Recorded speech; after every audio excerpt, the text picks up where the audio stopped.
Le film, c'est 2 heures.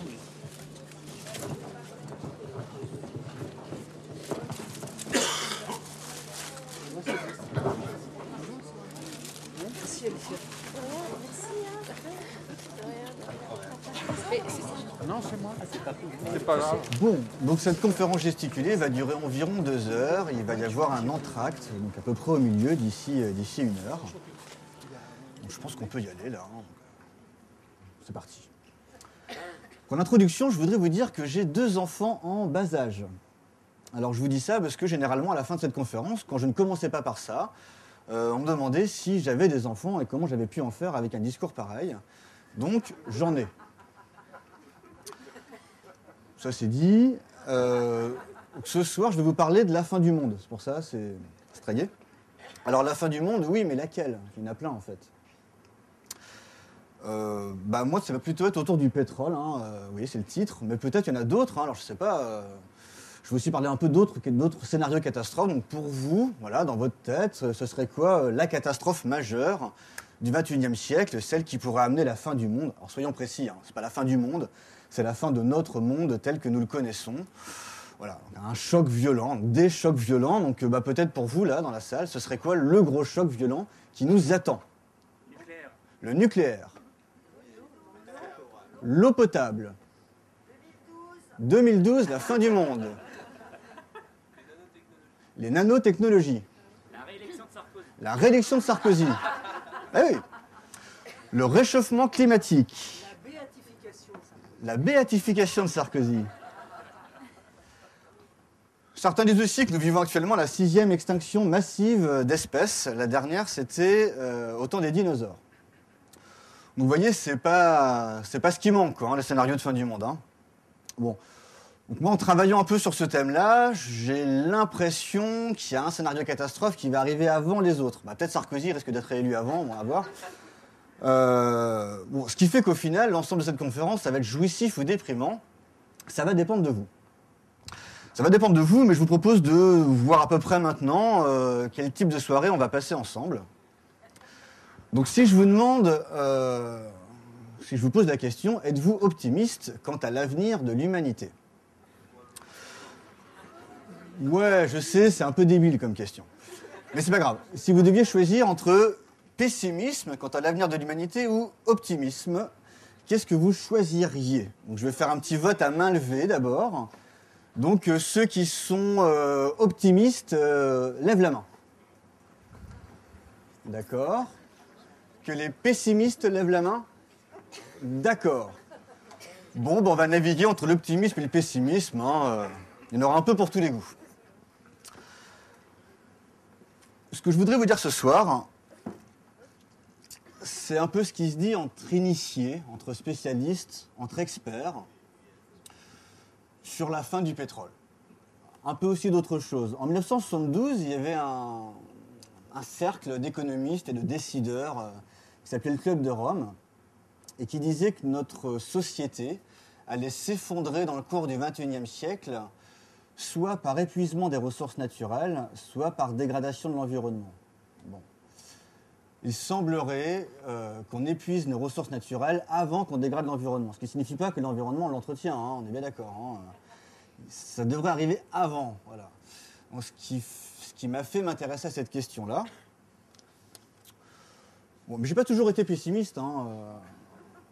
J'ai même longtemps cru, en fait, dans le progrès, dans la société, dans l'avenir, dans tout ça. Et du coup, en faisant ce travail-là, je me suis demandé comment ça avait commencé, en fait. Et je crois que du plus loin dont je me souvienne, ça doit être dans l'enfance, quand j'avais lu les contes des Mille et une nuits. Et en fait, au fil des contes, vous savez, je m'étais rendu compte qu'on vivait déjà dans les contes de Mille et une nuits, vous voyez. Donc si vraiment je vous dis qu'on a tous un tapis volant qui peut contenir 5 personnes et qui roule au super, ou au diesel, vous allez me croire. Donc ça, c'est vraiment très récent dans l'histoire de l'humanité. Je me suis rendu compte aussi que quand on appuyait sur un bouton et qu'on avait de l'eau chaude, en tournant un bouton ou en appuyant sur un autre qu'on avait de l'électricité, de la lumière, ça aussi, en fait, c'était pas très différent des contes des Mille et une nuits. Vous savez, quand un génie sort de la lampe et qu'il demande ce qu'on peut avoir comme amélioration du niveau de vie, je me suis rendu compte que quand les portes de Carrefour s'ouvraient, parce que c'était vraiment si différent de la formule Sésame, ouvre-toi, avec milliards de richesses derrière à pouvoir consommer, je me suis rendu compte comme ça qu'en fait, nous avions accompli un bond énorme dans nos modes de vie depuis 2 siècles, depuis l'industrialisation. Donc tout ça, ça s'appelle le progrès. Alors justement, je voudrais vous demander en introduction, pour vous, pour qu'on parle un peu bien de la même chose, à votre avis, quel est le progrès majeur, quel est le changement majeur dans notre vie quotidienne, entre la nôtre et celle des humains qui vivaient il y a 2 siècles sur Terre? Quel est le changement majeur? La psychanalyse, on dit. La télévision, la vapeur. Bon. Pour commencer, je suis d'accord, j'ai englobé ça sous le terme d'électricité. Donc on y pense tout de suite, qu'on dise nucléaire, télévision ou quoi que ce soit. Effectivement, l'électricité, c'est un changement majeur. Il y en a d'autres, donc les machines. Donc en fait, les machines, j'ai même entré ça aussi dans l'électricité. Quel autre changement, à part l'électricité? L'automobile. Ensuite, on me dit la contraception, je l'ai. Et ouais, ça change tout quand même, hein.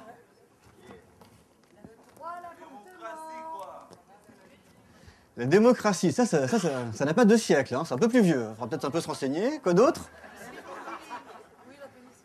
La pénicilline, effectivement. Et ouais, depuis 2 siècles, on peut être en bonne santé à peu près toute sa vie. C'est peut-être pas si simple. Le capitalisme, nouveauté. Je ne suis pas sûr que c'est 2 siècles aussi, mais bon, peut-être on peut dire que c'est principalement 2 siècles. La mondialisation. Du calme. J'ai 2-3 trucs à dire là. La pseudo-communication. La pseudo-communication. Oui, mais là, j'y reviens. Je reste d'abord sur la santé, parce que j'ai accroché ce dessin-là, sinon vous allez me perdre. Hein. La santé. Donc effectivement, c'est énorme. Si je vous demande, après je vais vous redemander encore les autres trucs du progrès, j'ai encore une dizaine de dessins affichés, ne vous inquiétez pas. Qui dans la salle serait mort, tout simplement, s'il n'y avait pas l'hôpital? C'est-à-dire qui dans la salle a eu un pépin de santé tel que sans les progrès de la médecine depuis 2 siècles, a priori, il y serait resté. Donc levez la main, ceux qui seraient morts, ceux qui ne seraient pas parmi nous sans l'hôpital. D'accord. On a environ, voilà, un quart, un cinquième de la salle. Donc on voit là, quand même, c'est un progrès majeur. Donc au-delà, là, je vous dis ceux qui seraient morts, mais bon, après, on pourrait aussi le voir autrement, la santé. Qui dans la salle a eu un problème de santé à cause de la société dans laquelle nous vivons? Alors, soit un handicap, soit une maladie à un moment donné, soit voilà, parce que l'environnement s'est dégradé, etc., etc. Donc levez la main, ceux qui ont des problèmes de santé à cause de notre société capitaliste et mondialisée. Voilà, donc ça... Pour les membres de la famille. Bon, alors si vous voulez lever la main pour les membres de la famille, allez-y, je vous en prie. Hein. Bon, qui connaît quelqu'un? Bon, là, je pense. Bon, donc la santé, c'est un progrès. En même temps, il y a des maladies qui sont apparues, etc. Bon, en tout cas, difficile de renier qu'il y a eu un progrès notable dans notre état de santé et qu'on peut vivre de manière plus vieux, en meilleure santé qu'auparavant. Donc sur le progrès, quoi d'autre, vous disiez? La bombe atomique. La bombe atomique, quel progrès, effectivement. Linux, donc l'informatique, donc en fait l'électricité. Moi, j'en ai noté 2-3 autres dans les progrès, alors beaucoup plus récents que 2 siècles, je vous l'accorde. On peut aller en vacances à l'autre bout du monde pour 1 semaine, c'est tout à fait possible. C'est quand même très récent, le fait de pouvoir traverser la Terre pour aller 1 semaine bronzer sur une plage. La pseudo-égalité des hommes-femmes. Alors le train, effectivement, c'est vrai que l'avion, même moi, j'ai peut-être les moyens d'aller effectivement dans un pays pauvre sur une plage paradisiaque, j'ai toujours pas les moyens d'aller au ski en France. C'est un autre problème sur les déplacements, mais en tout cas, je peux prendre l'avion et traverser la Terre.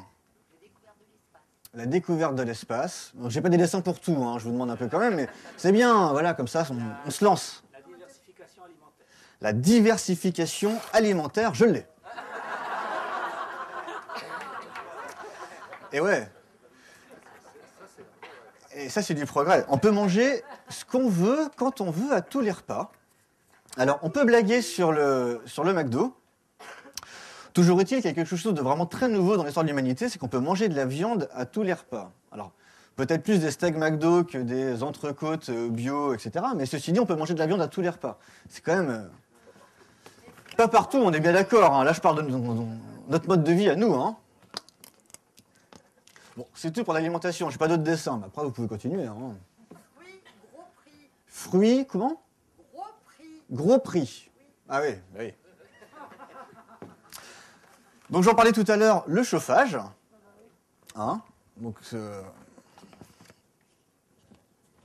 pour les SDF. sauf pour les SDF. On est bien d'accord. D'ailleurs, même déjà ce que j'ai affiché là, à l'échelle de l'humanité, c'est pas valable pour toute l'humanité. Hein. Mais là, on parle entre nous, dans la salle, là, nous. Téléphone, service public, effectivement. Donc il y a aussi des projets de ce type-là. Moi, je suis resté sur un domaine un peu matériel, effectivement. Donc, je me suis rendu compte qu'il y avait aussi les vêtements, les textiles. Donc on peut acheter des vêtements neufs tous les mois. Bon. Non, c'est un t-shirt. Désolé pour les dessins. Est-ce que c'est une marque? Non, c'est pas une marque. En tout cas, c'est pas fait exprès. Si c'est une marque, toute ressemblance avec une marque existante est fortuite. J'ai fait un voyage en Afrique. Je me suis rendu compte qu'il y avait un petit objet aussi qui nous avait changé la vie. C'était les bouteilles de gaz. Alors après, sinon, c'est aussi l'électricité. Hein. Mais si vous n'avez ni l'électricité, ni ce petit engin, il faut donc faire du feu de bois à tous les repas, ce qui change la vie. Et oui, l'eau courante, évidemment. Le plastique. Alors le plastique, je l'ai intégré dans ce schéma-là, même si on est d'accord, c'est pas vraiment du plastique. Et puis après, je me suis rendu compte que pour bénéficier de la santé, de la nourriture, des textiles, des voitures, du plastique dont on vient de parler, il nous fallait une infrastructure absolument énorme, dont peu de gens ont du mal à mesurer l'importance de cette infrastructure, donc, qui est composée des transports routiers, principalement, transport par avion bien sûr, et aussi le transport par bateau. Et ouais. Encore aujourd'hui, la plupart des marchandises, quand elles traversent des océans, les traversent par bateau. Et le train? Et le train. Je rajouterai un dessin train, j'ai pas de dessin train. Bon.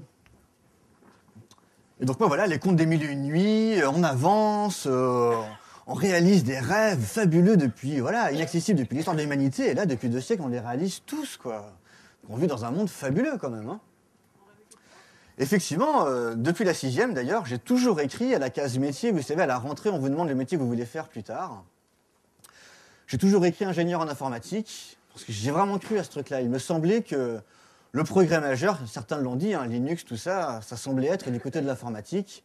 Dans ma génération à moi, ça semblait être l'évolution majeure de ce type-là, quoi. Et puis au lycée, ça a évolué. Alors, est-ce que c'est la découverte du reggae, du cannabis, des filles? Je ne saurais pas trop vous dire. Toujours est-il que je ne voulais plus faire ingénieur en informatique. Je voulais aider les gens à travailler ensemble, à vivre mieux sur Terre. Donc en terminale, je suis allé voir un conseiller d'information et d'orientation qui m'a donné mon poste, mon avenir, mon destin, DRH. Je vous assure que c'est vrai. Il a même rajouté, la filière classique, ce serait sociaux, mais je te conseille de faire sciences économiques, tu auras plus de chances d'entrer dans un 3e cycle de DRH. Je me suis rien dit du tout de spécial concernant ce changement d'orientation. Donc je suis rentré en faculté de sciences économiques. Et là, j'ai compris qu'il y avait un malentendu, en fait. Eh oui, travailler ensemble, je veux bien, mais pour faire quoi?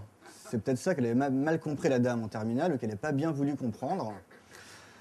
D'ailleurs, j'ai vite compris que ce n'était pas pendant les cours que j'allais acquérir le savoir que je cherchais, en fait. Donc je me suis dit que c'était peut-être dans les associations étudiantes, en tout cas les associations, je voulais aider les gens à faire des choses ensemble. Donc je me suis retrouvé à la Corporation Droit Économie, c'est l'association des étudiants en droit et sciences économiques. Donc mon premier engagement associatif, ça a consisté à faire des navettes entre les campus universitaires et les boîtes de nuit.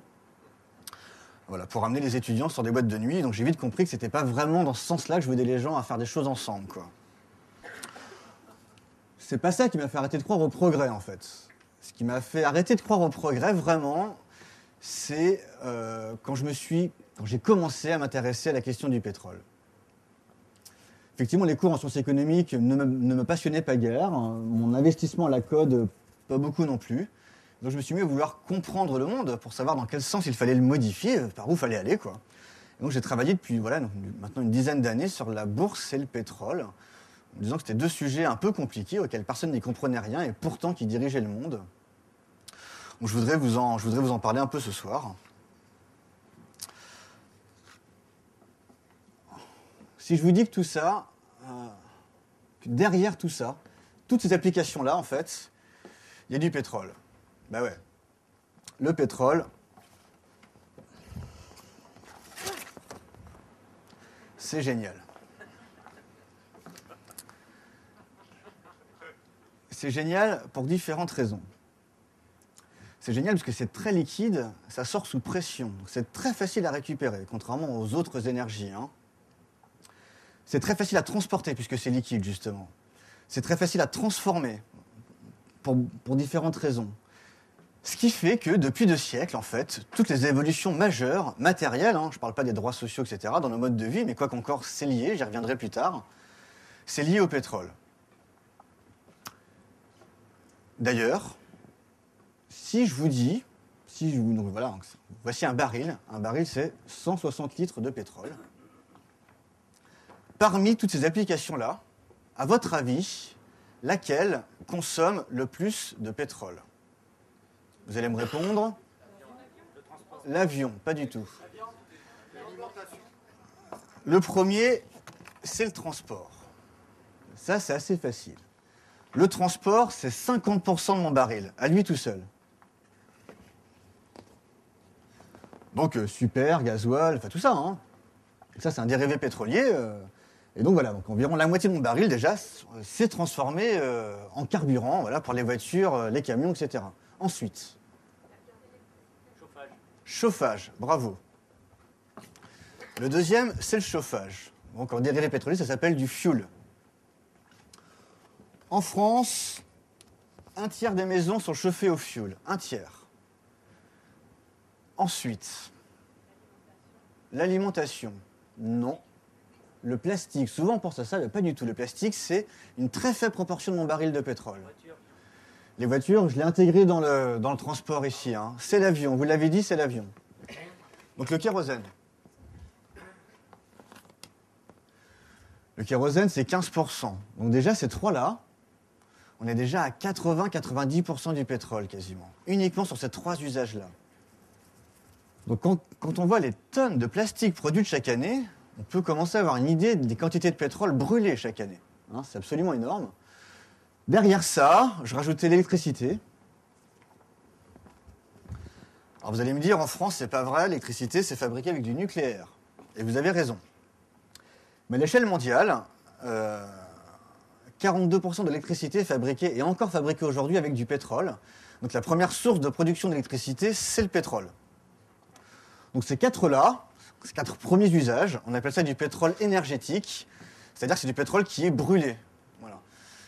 C'est de cette manière-là qu'on en récupère l'énergie. Après, tous les autres, c'est du pétrole qui est transformé. Donc là, je ne vais pas vous donner les pourcentages, hein. Tout le reste, c'est une faible partie, quoi. C'est 10-15% de mon baril de pétrole. Donc peut-être vous êtes demandé en quoi était faite la substance blanche qu'on ingurgite, peu importe la maladie qu'on a. Eh bien, c'est du pétrole. Donc le latex, effectivement, c'est pas du pétrole, hein. Mais le plastique, c'est du pétrole, bien sûr, ça vous le savez aussi. Bon. L'asphalte, les routes, les autoroutes, c'est aussi un dérivé pétrolier, vous le savez aussi. Le textile, alors peut-être vous êtes habillé en coton sur vous pour les plus exigeants, les plus riches ou les plus bio, en chanvre, en lin ou d'autres matériaux plus nobles. Mais si on faisait le test dans la salle, on pourrait constater que la majeure partie d'entre nous, en tout cas la majeure partie des vêtements, sont fabriqués en polyester, hein, donc en pétrole. Le gaz, c'est pas du pétrole. Alors oui, effectivement, il y a des gaz naturels, mais une bonne partie du gaz que nous utilisons vient aussi du pétrole. Alors même comme carburant, peut-être le GPL, vous connaissez le GPL. Le GPL, ça veut dire gaz de pétrole liquéfié. Donc, GPL, c'est uniquement, c'est directement exclu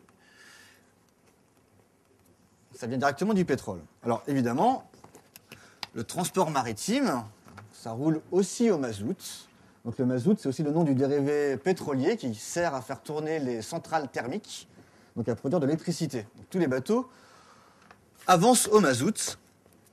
Et enfin, il nous reste le burger.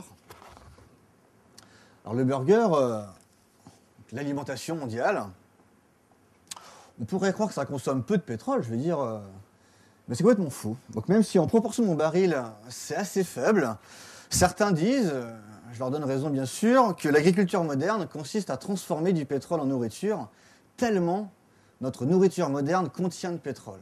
Alors pour deux raisons, hein, la motorisation, on y pense tout de suite, les tracteurs, etc., contrairement à la traction animale, hein, qui était le cas il y a moins d'un siècle, mais aussi à cause des intrants. Les intrants, c'est les engrais, les pesticides, etc., etc. Et ces intrants, plus la motorisation, ça a permis de multiplier par 3 la population mondiale en un siècle. La production de céréales, en tout cas. Donc la production de céréales a été multipliée par 3 et la population mondiale a elle aussi été multipliée par 3. Ce qui signifierait que si un jour nous manquions de pétrole, les rendements agricoles pourraient diminuer et que donc on pourrait voir condamner à mort les 3/4 de l'humanité, en tout cas les 2/3. C'est donc un des sujets majeurs qui vont nous intéresser ce soir. Bon. Donc le pétrole, on en fait tout ça. Mais alors pourquoi on a pris le pétrole pour utiliser, comme énergie, pour amener à la fabrication, à la conception de tous ces changements majeurs dans notre mode de vie? Donc certes, il est facile à récupérer, à transporter et à transformer, mais si on utilise principalement du pétrole, c'est pour une autre raison, c'est pour son rendement énergétique. Alors, le rendement énergétique, c'est le nombre de calories qu'on peut produire, utiliser à partir de 1 calorie consommée sur la fabrication. Je vais expliquer un peu mieux que ça. Avec 1 litre de pétrole, on peut fournir la force de travail de 10 hommes qui travailleraient une journée entière. Avec 1 litre de pétrole, vous avez l'équivalent de 10 hommes qui travaillent une journée. Vous prenez une application, un camion, hein, vous roulez avec 1 litre de pétrole. Voilà. Donc si des hommes devraient pédaler, combien il en faudrait pour faire le même nombre de kilomètres, etc., etc. Chaque Français consomme en moyenne 12 barils de pétrole par an. J'ai fait les calculs pour vous. Donc, du pétrole importé brut, hein. On a chacun à notre disposition 50 esclaves énergétiques, uniquement si on prend en compte uniquement les chiffres d'importation du pétrole. Donc il y a Jean-Marc Jancovici qui a calculé du coup le nombre d'esclaves énergétiques que nous aurions, toute énergie confondue, parce qu'évidemment que le pétrole arrive brut en France, il est transformé en France en ces différentes choses-là, mais évidemment chacun d'entre nous aussi consomme du pétrole déjà transformé à l'étranger. Et donc, globalement, nous avons chacun, à notre service, tenez-vous bien, 120 esclaves énergétiques. Donc des esclaves jamais malades, jamais syndiqués, notamment. Très pratique. Alors, ça paraît fou, hein. À quoi servent-ils? Bon. Ils servent à tout ça, on est bien d'accord, hein. Donc, principalement, les secteurs où nous utilisons le plus possible d'esclaves énergétiques, c'est le transport. Chacun d'entre nous, alors c'est une moyenne nationale hein, sur la France, hein, donc on est bien d'accord qu'entre les riches et les pauvres, il y a des écarts considérables. Hein. Donc chacun d'entre nous a en moyenne 28 esclaves qui pédalent pour nous, donc pour nous déplacer les choses dont on a besoin. Chacun d'entre nous avons 21 esclaves dans les champs. Voilà, vous vous rendez bien compte que si vous deviez vous-même cultiver vos patates pour vous nourrir toute l'année, vous ne pourriez pas être là ce soir, donc vous seriez fatigué. Sachant qu'en plus, vous auriez du mal à vous nourrir. Donc en fait, pour avoir cette alimentation abondante, donc certes, on exploite les Chinois, les Indiens et tout ça, hein, bien sûr. Hein, mais en plus des Chinois et des Indiens, nous avons chacun des esclaves énergétiques. Donc on en a environ 25 aussi qui nous produisent de l'électricité, pour prendre conscience un peu. Hein. Voilà. Ce sont les plus gros postes, 120. 120 esclaves, ce qui fait que, grande découverte, un smicard d'aujourd'hui a un niveau de vie supérieur à Louis XIV. Louis XIV avait pour lui-même 50 esclaves. Pour le coup, pas énergétiques, des vrais. Hein. Alors effectivement, nos esclaves énergétiques à nous ne peuvent pas tout faire, exactement tout faire. Ils ne peuvent pas faire notre lit, des choses qu'ils ne peuvent pas faire. Donc peut-être Louis XIV ne faisait pas certaines tâches faisaient certaines tâches que nous ne faisons pas aujourd'hui, etc. Mais globalement, nous avons chacun un niveau de vie supérieur à Louis XIV. Et ça ne va pas durer. Ça ne va pas durer. En tout cas, ça va durer aussi longtemps que nous aurons du pétrole. Hein. Donc évidemment, la question qui vient derrière, c'est, à votre avis, pour combien de temps encore en avons-nous de pétrole? Est-ce que des gens ont des chiffres en tête? Parfois, dans les médias, ils abordent ça, c'est-à-dire, alors, pareil, c'est dit de manière un peu grossière, mais pendant combien de temps pouvons-nous encore nous permettre de vivre selon ce mode de vie-là? 20 ans, 50 ans, 60,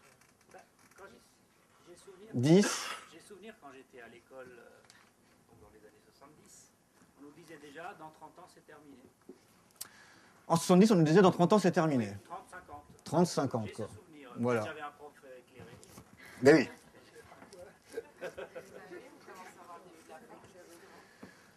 Donc il y a 30 ans, on nous disait qu'il en restait pour 30 ans. Effectivement, c'est plutôt vrai. Comment? Ouais, c'était peut-être les programmes qui étaient pas. Mais oui. Alors c'est bien ça la question. Effectivement, donc 20 ans, 30 ans, 50 ans. Alors déjà, on se rend compte que c'est tout proche. Hein. Alors que même pour les plus pessimistes d'entre nous, hein, en tout cas ceux qui sont exprimés, 50 ans, c'est demain. Hein. Je veux dire, à l'échelle de l'humanité, c'est énorme. Ça voudrait dire, en tout cas, que ce niveau de vie, qui nous semble naturel, acquis, pour l'ensemble de l'histoire de l'humanité, l'avenir, pour l'ensemble de l'avenir, ben en fait, ça risque d'être une parenthèse plutôt courte dans l'histoire de l'humanité, parce que si dans 50 ans, il n'y a plus de pétrole, il n'y aura donc plus tout ça, quoi. Hein. Donc, est-ce que c'est vrai, est-ce que c'est faux? Je vais vous proposer ce soir deux visions, la vision des optimistes et la vision des pessimistes quant à l'avenir. Alors, je vous le dis tout de suite, ça n'a rien à voir avec les optimistes et les pessimistes quant à l'avenir de l'humanité, c'est pas le sujet sur lequel vous êtes exprimé tout à l'heure, hein, ça n'a absolument rien à voir. Donc, dans le pétrole, deux camps. Voici le camp des optimistes. Donc, du côté des optimistes, nous avons les multinationales, nous avons les pays producteurs de l'OPEP et nous avons les pays riches. J'ai mis G8, on pourrait mettre G20, enfin j'ai quelque chose quoi. Hein. J'ai plus rien.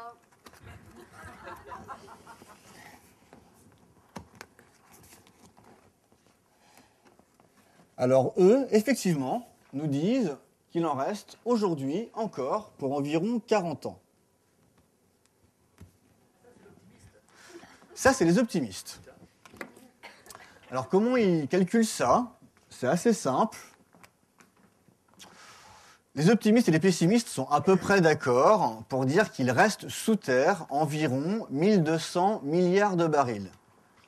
1200, c'est pas la peine de retenir les unités. Hein.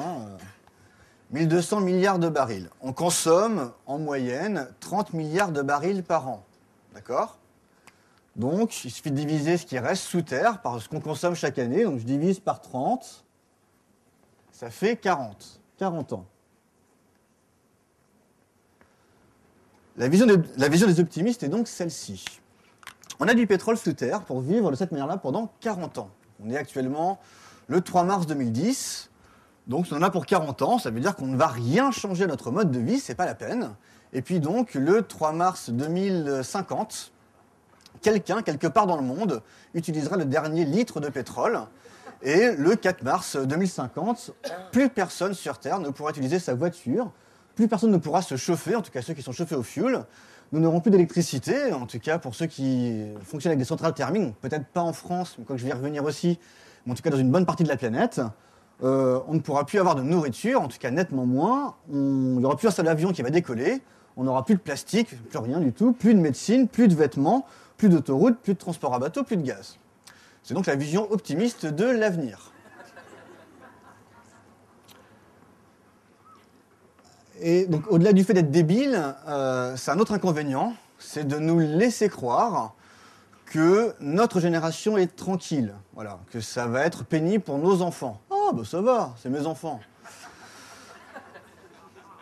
Alors pas du tout.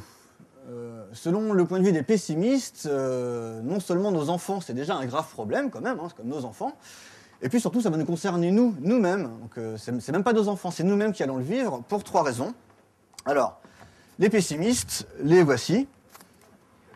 Alors pour les pessimistes, nous avons des experts pétroliers, mais à la différence de ceux-là qui bossent là-dedans, ceux-ci sont en retraite. À côté, nous avons des militants, et puis enfin des jeunes. J'ai pu le tester, les jeunes diront jamais 50 ans. Si on a quelqu'un entre 10 et 15 ans, il est persuadé que le pétrole, il a pour moins de 20 ans, quoi.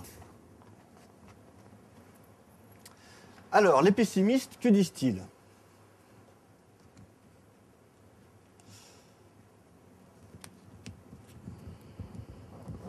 J'y arrive.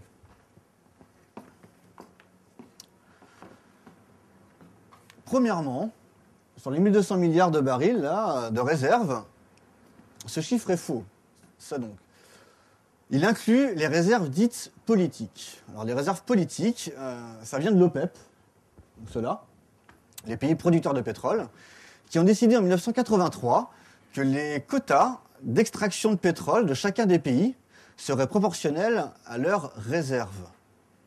Donc pour ceux qui ont suivi, ça signifie que plus vous avez des grandes réserves, plus vous pouvez pomper fort dedans chaque année, et donc vendre plus de pétrole, et donc avoir plus d'argent.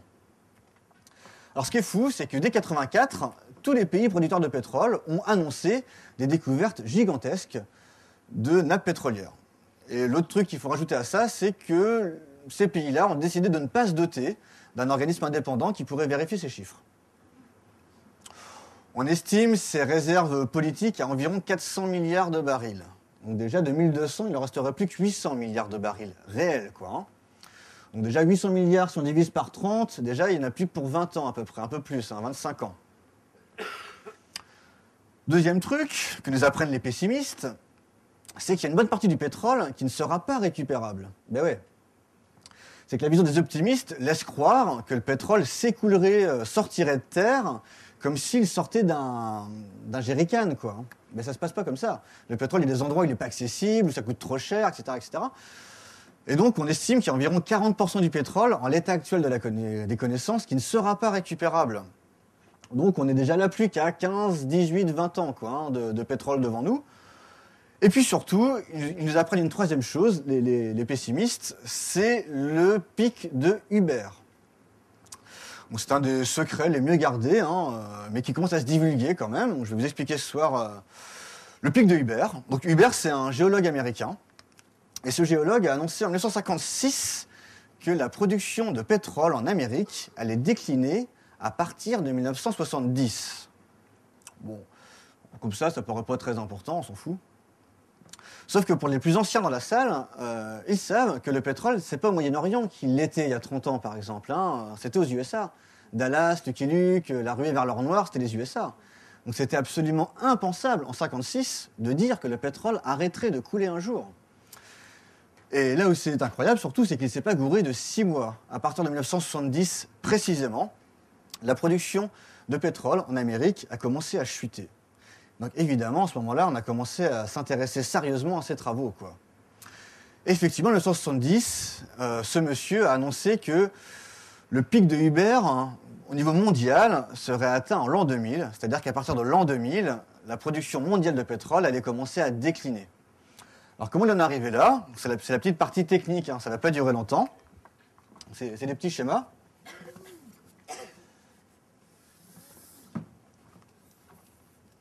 Ça ne marche pas très bien.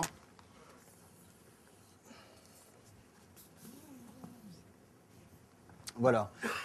Donc ce que Uber explique, c'est que sur une nappe de pétrole, la courbe de production de la nappe de pétrole, au début, si je prends une nappe de pétrole, au début, j'ai aucun derrick dessus. Donc je produis rien.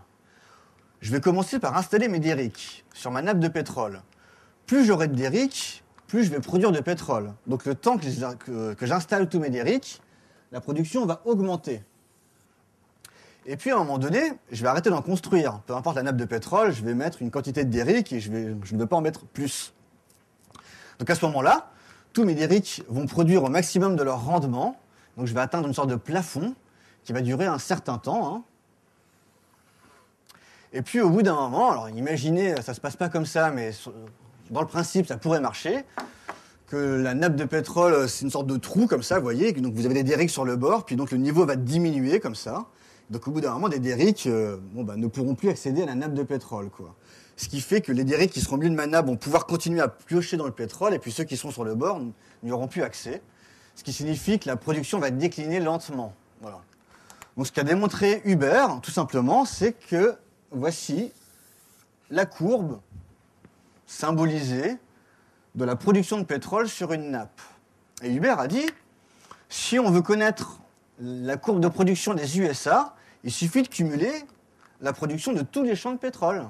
Voilà, donc les USA, par exemple, imaginons que c'est une dizaine de nappes de pétrole, vu qu'ils ont tous à peu près commencé à être exploités en même temps. Le démarrage se situe à peu près toujours vers ici. Donc on a des nappes plus ou moins grandes, etc. Voilà, donc ça fait un truc comme ça, quoi. Et donc il suffit de faire la somme de ces différentes productions de chacun des champs aux USA pour avoir la courbe de production de pétrole des États-Unis. Donc que donne cette courbe ? Ça donne qu'au début, on n'a pas grand-chose, plus pas grand-chose, plus pas grand-chose. Qu'à un moment donné, on va avoir tous les champs qui vont produire au maximum, puis que ça va décliner pour l'ensemble des champs. Donc, globalement, ça donne une courbe en cloche. Quelque chose qui va faire comme ça. Et ce que Hubert a dit, c'est que ce point-là serait atteint en 1970 pour les USA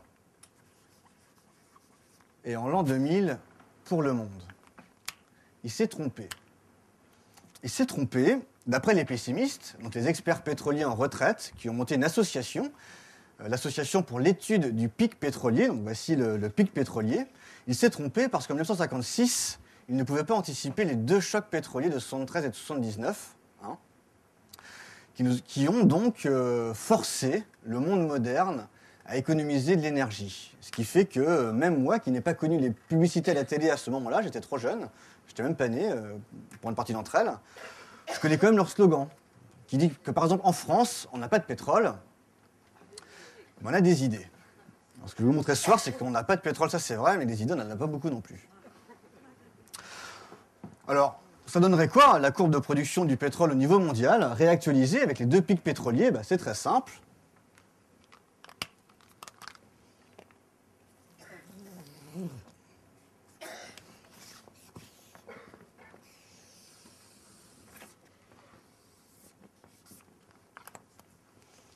À peu près la même courbe, sauf qu'il y a un premier choc en 73, un deuxième choc en 79, et là, ça continue à monter comme ça. Pour l'instant, on en est là. Il semblerait que le pic mondial de pétrole ait été dépassé en 2009. Peut-être ce sera en 2010, peut-être 2011. Querelle d'experts. Parce que si on prend cet endroit-là à la loupe, le sommet là, évidemment la courbe elle n'est pas si rectiligne, ça a une forme, on dit que c'est un plateau en forme de tôle ondulée, c'est-à-dire que ça fait différents pics comme ça, avant de redescendre.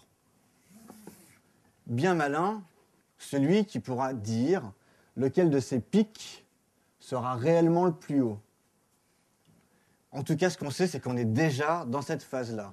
Donc on a eu un pic en mai 2008, on a eu un pic en février 2009, on aura peut-être encore un pic en 2010 ou 2011, peut-être légèrement supérieur à 2009, mais c'est maintenant. Le pic, pas la fin du pétrole, le pic.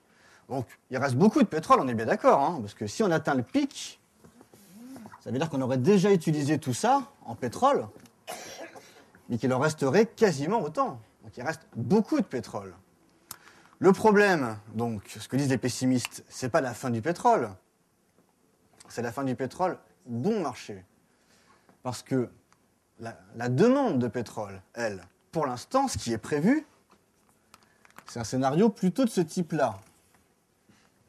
Vous voyez ? Au niveau de demande, donc notamment les Chinois qui veulent tous des voitures individuelles, etc., etc. Vous le savez déjà aussi. Quant à l'offre, elle risque de faire ça. Bon. On va donc avoir un problème, vous voyez, qui va aller s'accentuant au fil des années. Voilà ce que nous apprennent principalement les pessimistes. Bon. Donc tout de suite, vous allez me dire, oui, non, mais de toute façon, par exemple, peut-être on va encore en découvrir beaucoup du pétrole. Avec les techniques modernes, on n'a peut-être pas trouvé encore tout le pétrole. Alors ça semble faux, d'après les pessimistes. Hein. On a déjà trouvé tout le pétrole. L'ensemble de la carte terrestre est photographiée, en fait.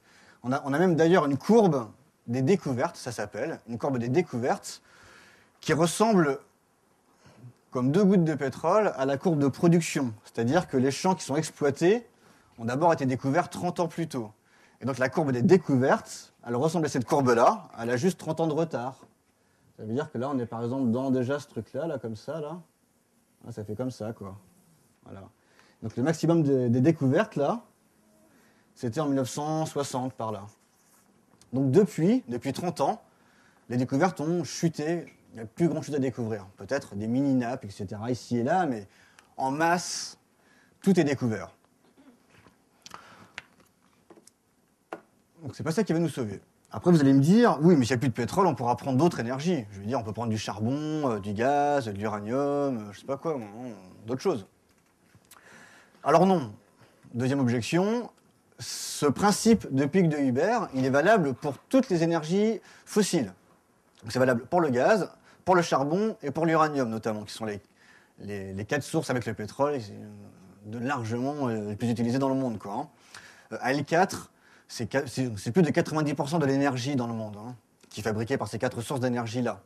Alors ce qui est complètement fou, c'est que si le pic ici, il est pour 2009, le pic de pétrole, hein, le pic de gaz, lui, il est prévu pour 2012, on a la même démonstration, hein. Le pic d'uranium pour 2020 et le pic de charbon pour 2035. Donc non, nous ne pourrons pas passer à une autre énergie, ça ne va pas être possible.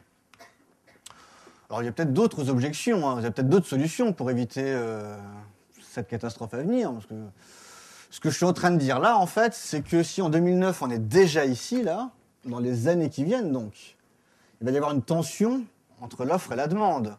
Ce qui veut dire que quelque part sur Terre, des gens, pas forcément les Français, pas forcément nous, mais des gens sur Terre ne pourront plus utiliser tout ou partie de ces améliorations de la vie, quoi. Hein. Alors souvent on me dit, oui, mais c'est pas grave, on prendra des énergies renouvelables. Oui, c'est bien les énergies renouvelables. Tant qu'il y a 3-4 babacools en ce moment qui roulent à l'huile dans leur tracteur, ça pose aucun souci, tant mieux même, ça évite de polluer un peu plus. Mais bon, en tout cas, vous le savez, pour les agrocarburants, hein, manger ou conduire, il va falloir